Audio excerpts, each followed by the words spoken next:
Hello, and welcome to another season of the Storied Arcs podcast. I am your co-host, Mike. And I'm your co-host, Alex. And today we are doing our spoiler-free introduction to Homesick Pilots and its creative team.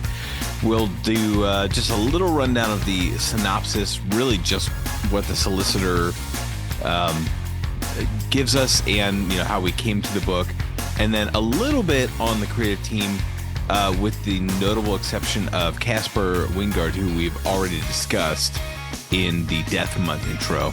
Yeah, we gave a little brief, a real short one, because he was one of the illustrators on Swan Songs, which meant there were 6 artists to cover this. So we didn't go in full, and we'll go a little deeper on what he's got now. But yeah, we'll get into it here. Homesick Pilots, a book from Image. It's a 15-issue series divided up into 3 trades, 5 issues per trade. Ran from December 2020 to June 2022, which, date-wise is interesting. That means it was, kind of in production, being worked on, but maybe not conceived during COVID. Although I think there's it feels like there might be some influence to it. I think maybe we'll get to that when we talk about the book. But there is no, as of right now, there is no collected volume of this, which I do find a little interesting, given the current profile of the creative team. It's the kind of book that you would go back to now and be like, hey, do you like the stuff that these guys are working on now, which we'll talk about in a little bit? Hey, if you like that stuff, here's some of the earlier work they've done. And it feels, this is the kind of book that someone like Image would 15 issues. It's not that much, you put it all together and like, here's the Homesick Pilots complete edition. Yep. Yeah. And $20. Exactly. And you put that out now, regardless of kind of how well the book did or may or may not have done when it sold as it was coming out. But like the creative team, Dan Waters, the writer, and Caspar Wijngaard, the artist, and even the letterer, Aditya Bidikar. Yes.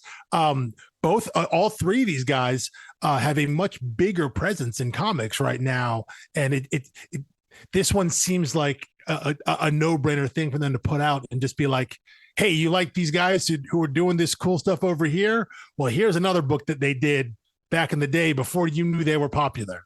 So who knows? Maybe on the line, maybe we'll see something like that. It has only been a few years since the series wrapped, wrapping in June 2022. So hasn't been super, super long. But you never know. Maybe like next year when it's like a 5-year thing, they put this book out, they put a complete edition out. That'd be kind of cool to see. But in the meantime, what we have are 3 volumes, and we'll of course be discussing them 1 volume a week.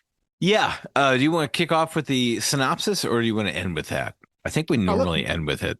Yeah, we'll end with that. Sure. We'll go into the creative team here. I mentioned Dan Waters and Caspar Wijngaard. This is actually this book here represents their second team up over at Image. They did a book together in 2015 called Limbo, which I think was either a 5 or 6 volume book. It was 1 trade, 1 kind of contained story. 5 years before they ended up doing Homesick Pilots here. But Dan Waters is someone who, in the past handful, I feel like he's this kind of next generation, or the kind of current generation of British writers. There was a British invasion in the U.S. comic market in the 80s and 90s, led mostly by what was happening over at Vertigo over in DC. People like Neil Gaiman, Garth Ennis, Warren Ellis, Grant Morrison, all these guys who had grown up with like reprints of Marvel and DC stuff, kind of working their way into mainstream US comics. And I think Dan Waters is part of this kind of current group, this next wave, or maybe it's the next wave, since it's been 30 some odd years since that first invasion. Where in the last like 5 or 6 years, you are seeing their names on so many books, kind of across the board, whether it's creator-owned stuff, whether it's for hire stuff at Marvel and DC. And I guess Dan Waters was part of, and I don't know if he still is, but at one time he was part of what was called the White Noise Comic Collective, which was a group of writers over in the UK, including himself, Ryan O'Sullivan, Alex Packnadell, and Ram V. And there's some names here that when we talk about who they've worked with, and also with Caspar Wijngaard, a lot of the same people that they're all working together. So working under the assumption that all these guys are friends, they all know each other, probably all came up in the industry together, and now they're all kind of breaking big. Dan Waters currently right now, he's kind of his main gig, I would say, is that he's the lead writer on Nightwing. He's been going for a couple of years now. And you know, that's kind of his current ongoing gig over at DC. He also did a really rad book called Batman Dark Patterns with artist Hayden Sherman. We talked about them when we did Thumbs.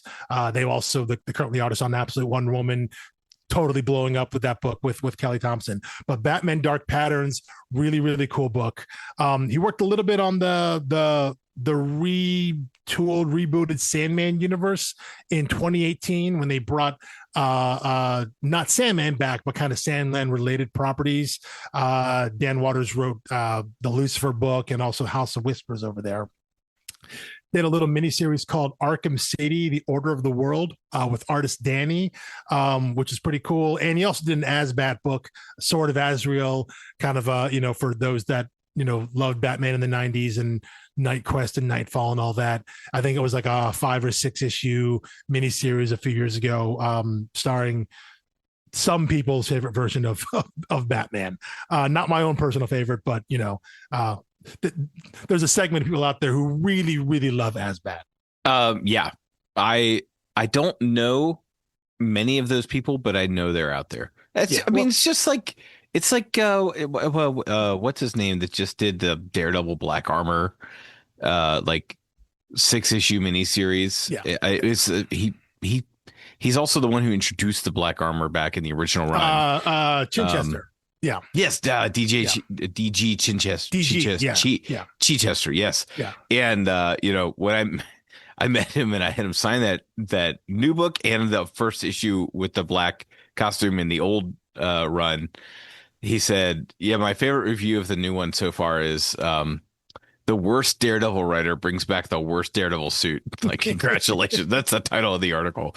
And I was like, you know what, though? There are people who dig it, and the show didn't shy away from it. The show was like, oh yeah, we're gonna give him a black suit now, just to, like, all the people who are, you know, I guess it's your same fans as your mullet Superman, your black costume Superman. It's like it comes down to how old you were when you read. I was just gonna say, it comes down a lot to how much between the age of 8 and 15 you were.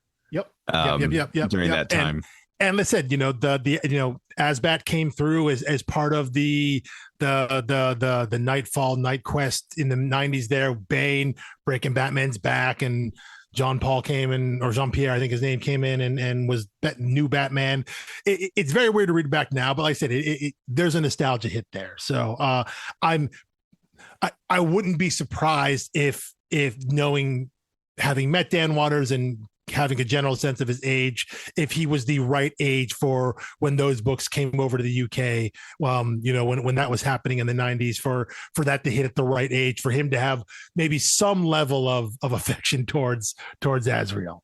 But yeah, that's his kind of main book. He doesn't have, I don't think he has any notable Marvel titles in terms of for hire work. He's been working at DC, but he does have a handful of Image stuff. I already mentioned Limbo, the first book he did with Caspar Wijngaard.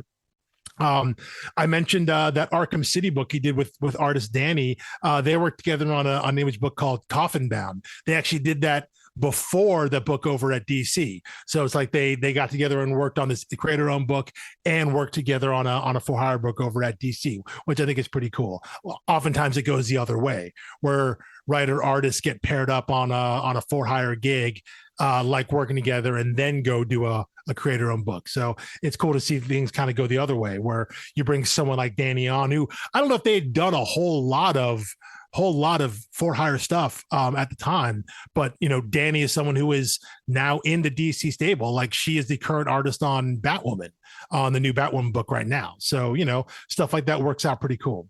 One of the other big, I would say, notable things that Dan Watt has been a part of is the One Hand and the Six Fingers, the book that.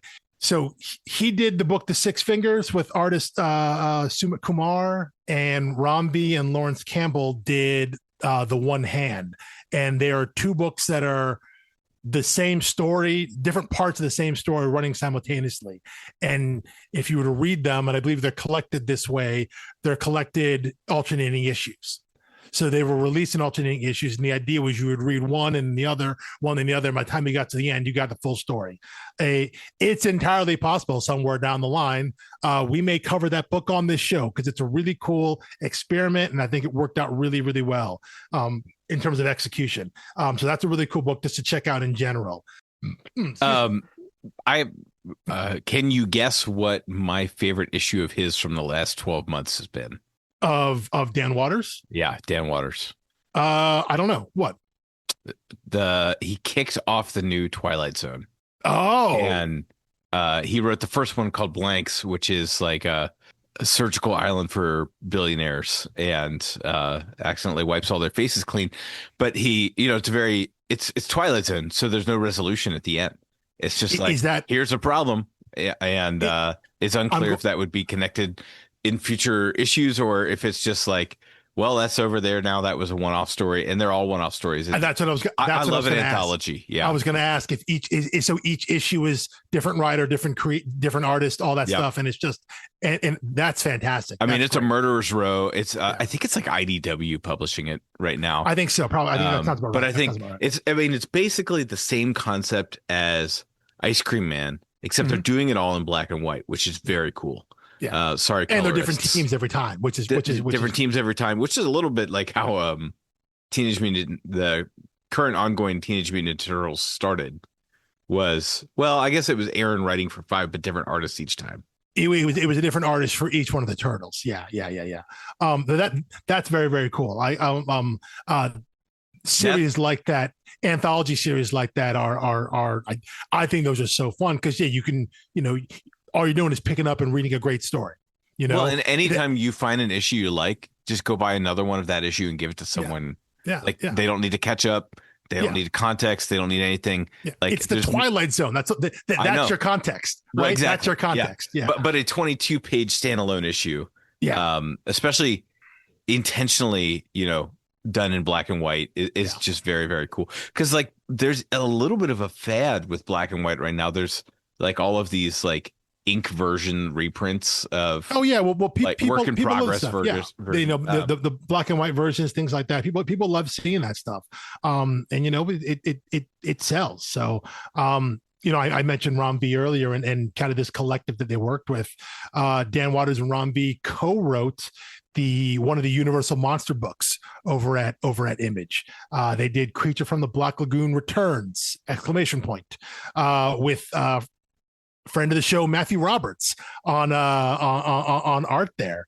Those Universal Monster books have been really, really cool. I was just going to say, across the board, The Mummy, the Dracula, bane of my existence, Phantom of the Opera, on Frankenstein, on Comic Geeks, is that you can't search for, or you can't alphabetize your box Creature from the Black Lagoon Lives or whatever, even though I've done it that way, but it is Universal Monsters Creature from the Black Lagoon. Yeah. It's like, oh my gosh, that kills me. Yeah. You gotta do it. But those books are really, really fun. Just the whole line of them. If you like those old school monsters, I think the takes that Image has done, and the people they've had on those books, again, murder's row of people writing those books. Very, very cool. Very, very awesome. And aside from Nightwing, which is Dan Waters' current ongoing book, thing near and dear to my heart is that he is currently contributing to the Energon universe over at Image.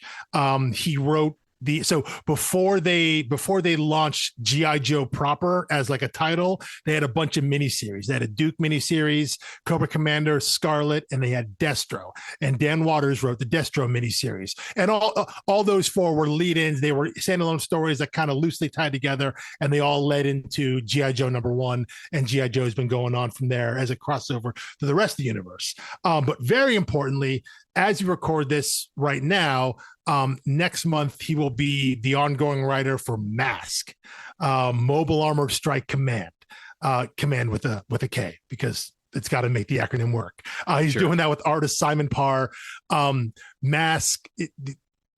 This may be one of those things where the slight difference in age gap between you and you may have missed Mask entirely. I don't know if you did or not. Mask was one of the Hasbro properties. Very famously, the toys were made by Kenner here in Cincinnati. The toys were awesome. My brother and I had a bunch of them. I was a huge fan of that. So as much as I love G.I. Joe and Transformers, and those are, like my childhood, and I've read all those comics, anytime they cross over, which has happened a bunch, and, IDW did a big crossover. Anytime they cross over, can't just be G.I. Joe Transformers. It's about how do you bring in the other Hasbro properties. And the one I always love to see is Mask. And they have found a way. They've slowly been introducing Mask elements, and they found a way to kind of make it fit in what they're doing in their universe. So the fact that Dan Waters is going to be on that book going forward, I'm very excited about that, because I'm a person of a certain age, aka someone who loves Mask. It's like, I'm aware of it only because I've done enough digging around it, but I have no childhood memories of Mask. Yeah. Like I said, this is one of those things where that slight age gap between us becomes like a chasm. Where it's the same age gap. Missed it. Yeah, it's the same age gap I have with Dan Harmon, where I'm like 90% of his references I get and just adore. And then he does like that episode of Community where the whole thing is a G.I. Joe episode. Yeah. In season 5 or something. And I'm like, yes, one that, yeah. I'm like, it's fine. Like, yeah. I have like been in the room while G.I. Joe's on, but I've never watched it, never tracked it. Yeah. And that is one of those things. And maybe all those Hasbro properties, G.I. Joe, Transformers. And you're too old, I think, to have ever been into Power Rangers. Yes. Yeah. And that's the sweet spot for me. I think I've said this before. I was in middle school when Power Rangers hit in that first series there, and it was the first thing that I watched ironically. I would watch it to make fun of it. Nothing more middle school than that. It was that was my introduction to and I was doing that before I had a name to it. So yes, it hit in terms of I was hyper aware of it, but not, I wasn't into it. It was like, have you seen how ridiculous this show is? Yeah. That sort of thing. But yeah, so I'm looking forward to that from Dan Waters. Is again, Nightwing is my favorite DC character, so I love that he's on that book, and that book's been really, really awesome. But super, super excited he's going to be doing Mask. Couple more books to note here. He has one kind of notable book over at Boom, this book called The Seasons Have Teeth, with Sebastian Cabral. I think that's only a 4 or 5 issue like little miniseries, which is pretty cool book there. And a couple books over at Vault. One is this book called Deep Roots with artist Val Rodriguez, and this other book that I was not aware of until I was running down Waters' CV that I think I may pick up. It sounds interesting. It's a book he did with Kishore Mohan called The Picture of Everything, and it is billed as like a spiritual sequel as a way to A Picture of Dorian Gray, in that what if the artist who painted that picture and its magical properties went and painted a bunch of other stuff that led to the end of the world, or potentially the end of the world. Like, how do you use that power for something? Like, what's the next evolution of that ability, that magical ability in the paint, which I thought sounded like a really neat premise, a really neat idea. I think that's just a mini series again, like 4 or 5 issues, something like that. But that's one I made us pick up and read on my own because that sounded pretty cool. I have it signed by Dan. Oh, excellent. Yeah. Have you read it? I have read the first 3 issues, which is what I have collected. Okay. So I think it went 4 or 5. I said it's 4 or 5. It's only a miniseries there. It was one of those where I won't name the shop because it's embarrassing for them. Like their shipment didn't come through. I was pulling it and it never came. Yes. And I, could have gone to because the shop didn't pay their bills. Potentially. Yeah. It's hard to say. Yeah. You know what? I don't even know why the shop's gone. It's never coming back, so we can name it, but it doesn't matter. We won't put them on blast, but all of I know what shop we're talking about. Yeah. All of that to say, but it also felt like one of those situations where if I go to another shop to buy the last issue, one, with a print run that small, you're messing up some other shop's system by going in and buying one issue. And 2, that's when it would almost definitely then show up at my shop, and then I'm stuck with 2 issue 5s. Of a series, but anyway, it is a very cool series. At this point, you probably find that at Dollar Bed, used bookshop, something like that. Especially the Vault the last 2 issues that Ascend. Yes, right. But yeah, it's a very cool book. I love Dan as a writer. Like I think he's very accessible. It's very clear. Loves a great concept, but. And I think the thing you see a lot of his work, I think a lot of it has, and even his Nightwing run has a horror sheen to it. It's in a lot of ways, it's got a bit of a horror sheen to it, but it wouldn't be classified as not like straight horror. I think maybe I say supernatural sheen. Yeah.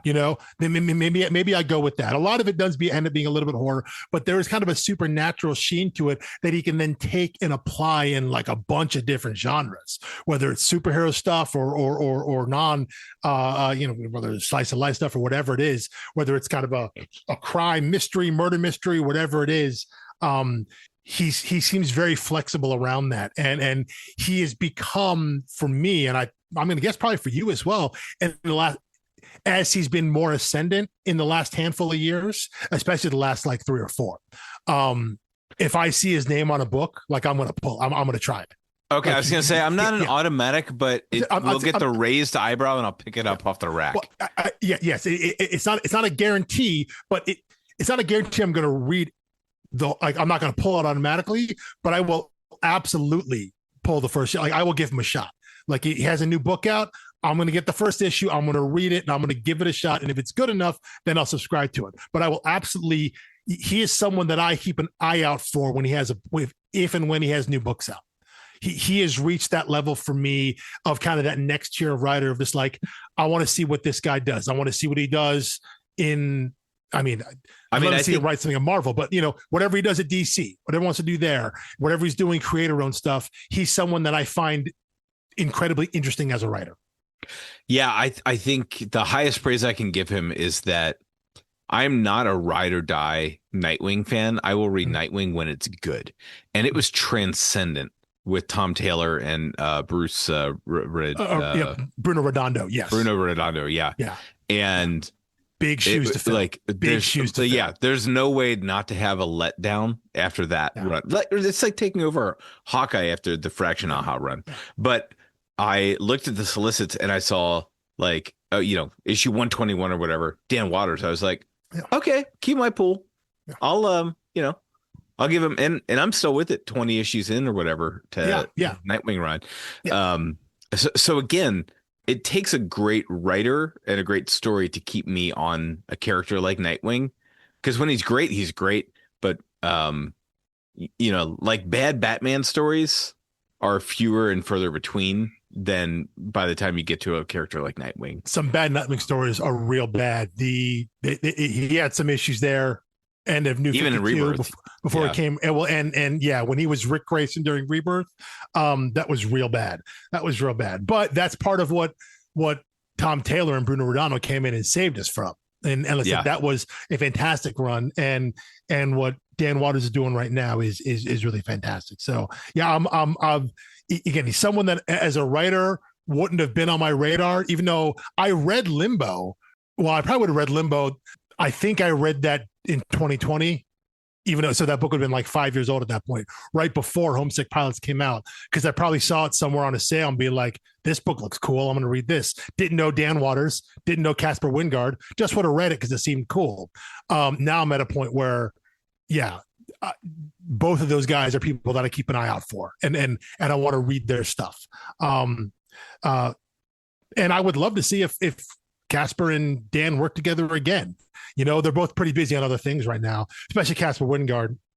Again, we talked about a little bit in Death Month. He did Swan Songs issue 2, which was the death of a marriage. That was the couple that were locked in mortal combat over infinite time, which is a very, very cool book.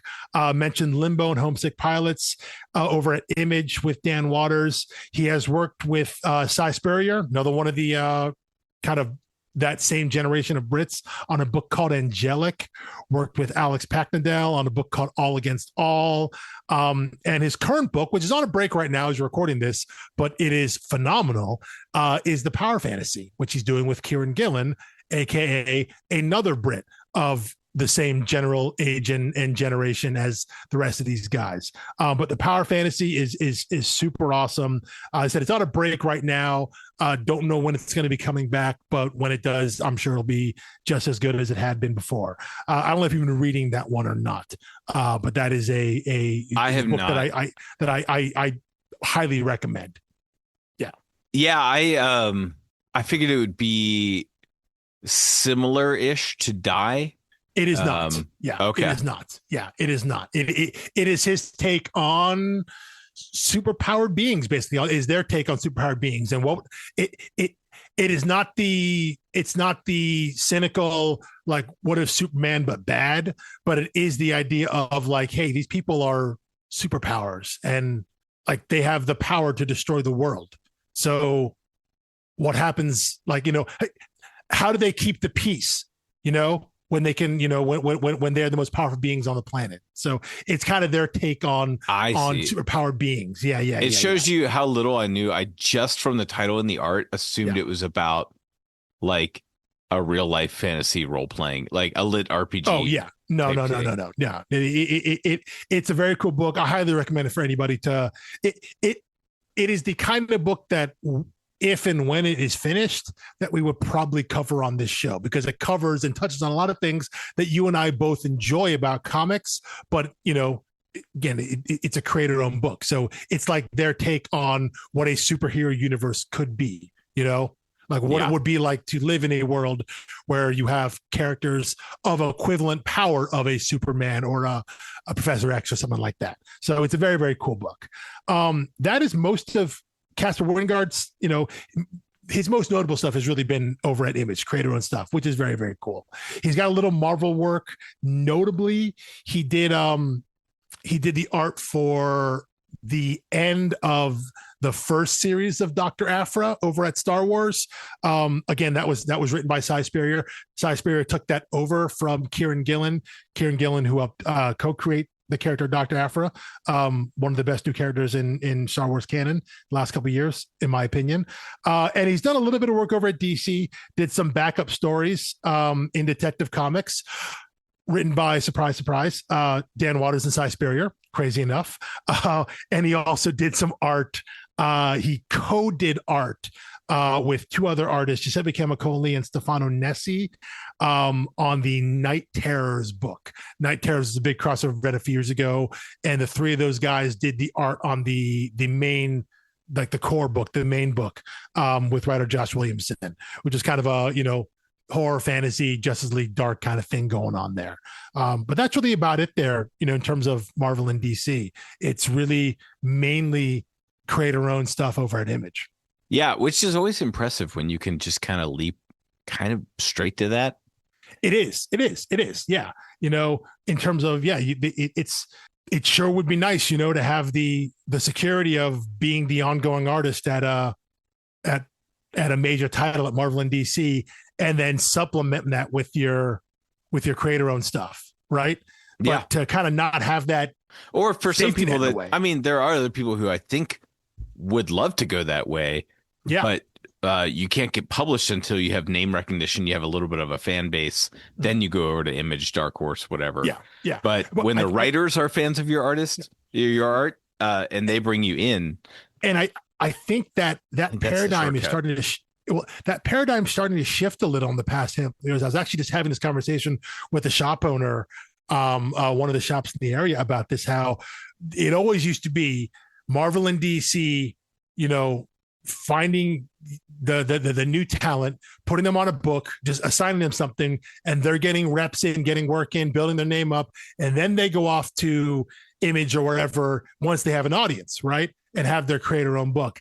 Now, I think because comics and comic creators have become more accessible, and not that it's easier, but it's probably easier to get published and or be seen and be discovered and be found. You can put a book out, a creator-owned book at a smaller press, and build your name up there, and then get hired by Marvel or DC. Right. In a lot of ways, it is starting to go backwards a little bit, which is an interesting change in dynamic. If a creator is like, hey, I've sold a bunch of these books on my own for stuff that I own, my property, which mean then why would I take on a book over at Marvel DC?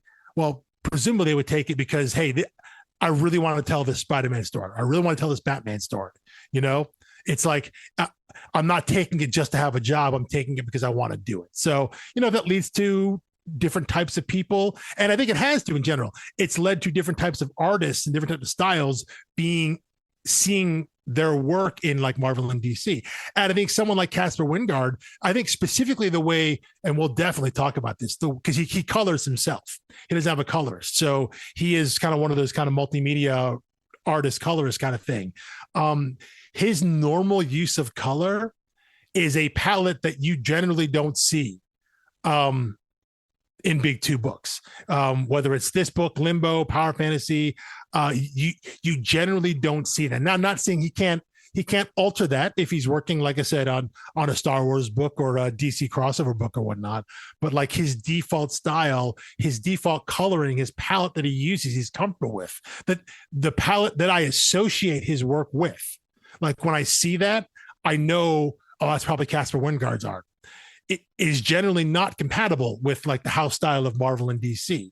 And yet those guys can still get work over there because they're casting a wider net now. So all that stuff is good and is healthy for the industry. Yeah, absolutely. Yep. And all right, well, it's Caspar, and and to be clear, like, I think it's very cool that they put Tom Muller's name on the front cover. They actually, yeah. On the front cover, I was going to mention that. Yeah, but I believe he is just the logo designer. He is the designer, and that is sorry for the word "just." He is the logo designer. I don't think he's collaborating ongoing basis on the story. He is which not. Is why we're not not really talking about it. Yeah. But he is. If you look up his credits, it's like several thousand books. He is one of the go-to guys in terms of designing books and layouts and titles and fonts and things like that. So he's absolutely critical in that way. But it is cool they put his name on the cover there as a designer. Last person we should talk about is the last person on the cover is the letterer Aditya Bidikar. Done a lot of spot work over at DC past 5 or 6 years. Again, someone kind of relatively newer to the industry. Does a lot of Dan Waters books over at Image, whether it's, again, Homesick Pilots, Coffin Bound, the book he did with Danny. He also lettered the One Hand and the Six Fingers. At Vault, he did both the books over at Vault, which were the Deep Roots book and the Picture of Everything Else. So again, working with the same kind of writer. And we've seen that before, right? With some of our that we also does a ton of Tynion, right? Well, he does. He is in the stable, the Tiny Onion stable. Yeah. Under the umbrella there. So, and not just books that Tynion has written, although he does a lot of those books like World Tree, Department of Truth, the Blue Book series, Wind, Christopher Chaos, the two books that Tynion did over at Distillery, Spectrograph and The City Beneath Her Feet. But in general, he also just letters a lot of the books that fall under the Tiny Onion umbrella, which I don't know if it's not an imprinted Image, but it's more like a production company kind of behind the scenes.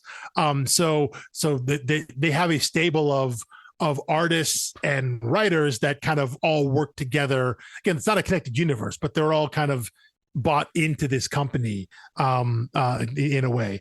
And Bidikar also very recently, again, as recording this, just released his first writing credit on a series. I think he's done some writing on some smaller short stories and backups, but he just released a book where he is the writer and co-creator of an ongoing series. Might be mini series, I'm not quite certain. From Image and Tiny Onion, this book called In Your Skin with artist Som. It is again a series writing debut. Only one issue's out right now as recording this. It is a body horror erotic thriller kind of mix. Did you watch The Substance with Demi Moore? No. Came out a year or so ago. It is a similar line of that. It's similar line kind of The Beauty, the book that was over at Image is now on Ignition, that I guess is also currently a TV show that Ryan Murphy, I guess, kind of destroyed and put on television. Not quite certain, but it has kind of that body horror. It's set over in Bollywood, this kind of parasocial thing. It's a pretty cool book. It's got some really wicked art from Som, but it's cool to see someone like Bidikar, who has spent many years as a letterer, get a shot to write his own series, which is something you see kind of here and there, and you're seeing a little more often.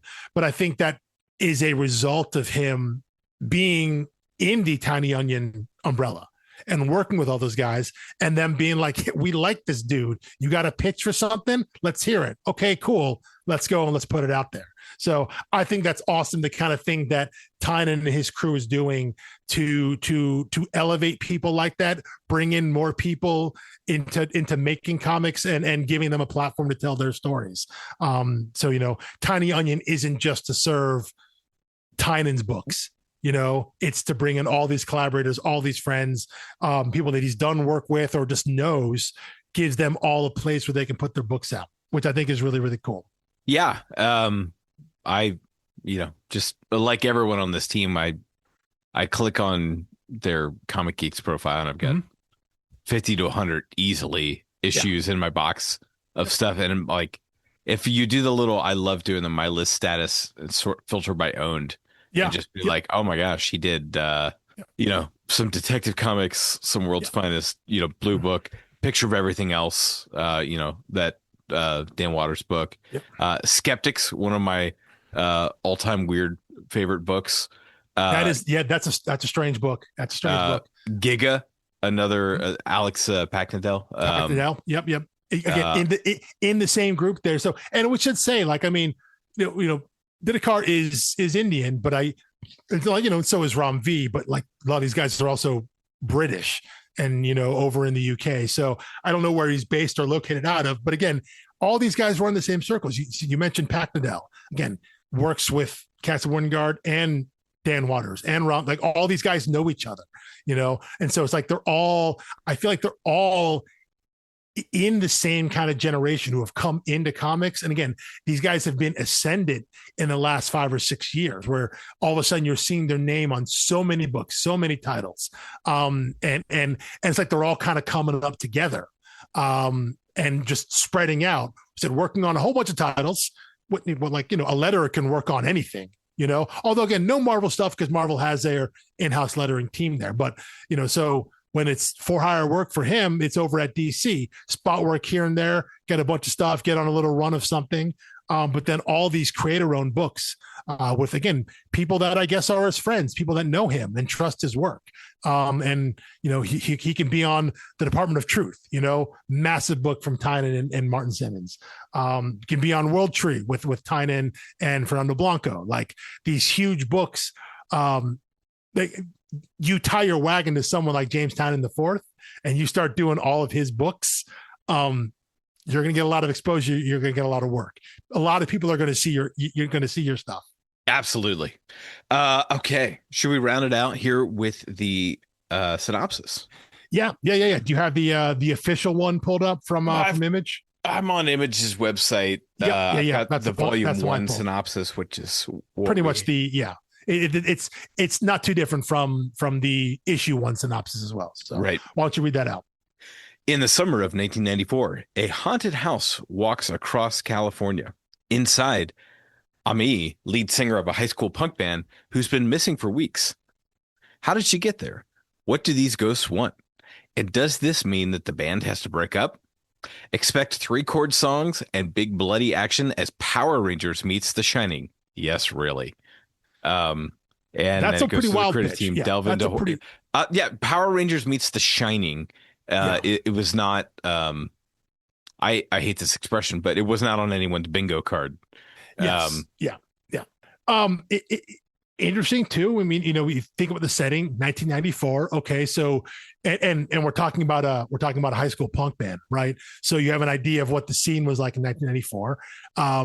Even if both of us were a little young for that scene to be in high school at the time, but also we're in Southern California and we got a book, written by 2 Brits, I know. Yeah.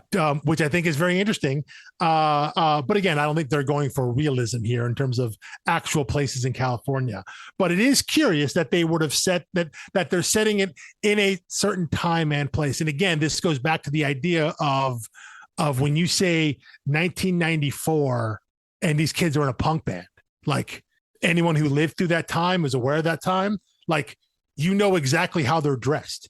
You know what music they listen to, you the pop culture references that you're going to be expecting to understand what this character would be going through. So it is always something I think worth examining as to, okay, well, why did they set this story in this time, in such a specific time, right? Because 94 is such a specific time in pop culture, especially here in the States, and to set it in the world of music and garage bands and things like that, that evokes very, very, very strong nostalgia for a certain segment of the audience, many of which would have been the people reading this book. The people that would read this book would have been teenagers in 1994 in the States. So they would have very strong reactions and very strong memories and flashbacks to that time. So it's worth investigating, keeping that in mind in terms of how that influences the story and why they may have said it right there. So I think that's something to keep in mind as we go through and make our way through our discussion. Yeah. I'm super excited. I think if we, it's not quite punk, but I'm like, the age and attire and attitude is not wholly dissimilar from Wayne's World. And I think they'll play in a little bit the idea of what is punk versus, like the way they're dressed, the way they look like they're a grunge band. But what were grunge bands? Grunge bands were punk bands that like were in the scene, like all those guys started as punk bands and then they got labeled as grunge because punk was its own thing. So there is kind of that push and pull of what's really punk or whatnot. But most definitely our main characters are dressed like your average grunge kid in the early mid 90s. Yeah. And that style had a nice long run. We'll put it that way. It seems to be coming back. Well, it's because everything runs in like 20-year cycles, 25-year cycles. That in the 90s, the 70s were big. In the early 2000s, like the 80s. So it goes back like 20 some odd years. So it's just the younger generation looking back on the older generation. And it just sucks now to be the older generation that younger generation look back on and be like, no, don't wear that. You don't need to be wearing that because we already did that and it didn't work out so well. So stop that right now because it's not good to see your childhood become retro. No, I mean, that's the thing is I'm like, I guess temporarily I'm in a safe space where I could share pictures of myself from middle school and high school and people would think I'm dressed cool. But then they would ask what that filter is on the picture. Yeah. And I'd be like, oh. That's because it was a Polaroid that's been scanned 4 times. Like, on a scanner that's basically a potato. So, yeah, exactly. Yep. Cool. All right. Well, I'm looking forward to this book. Started reading it already. Super jazzed. Caspar's art. I mean, just I'll look at anything Caspar makes. We will definitely deep dive into the art because, I think he is someone, again, now that I'm aware of him and can recognize his style, absolutely in love with his style and the way he colors, the way he draws. So we will get much, much deeper in that starting next week, without question. All right. Well, thank you for listening. We will see you here next Thursday for Homesick Pilots Volume 1, issues 1 through 5. Yep. Yeah, 1 through 5. Yep. Teenage Haunts.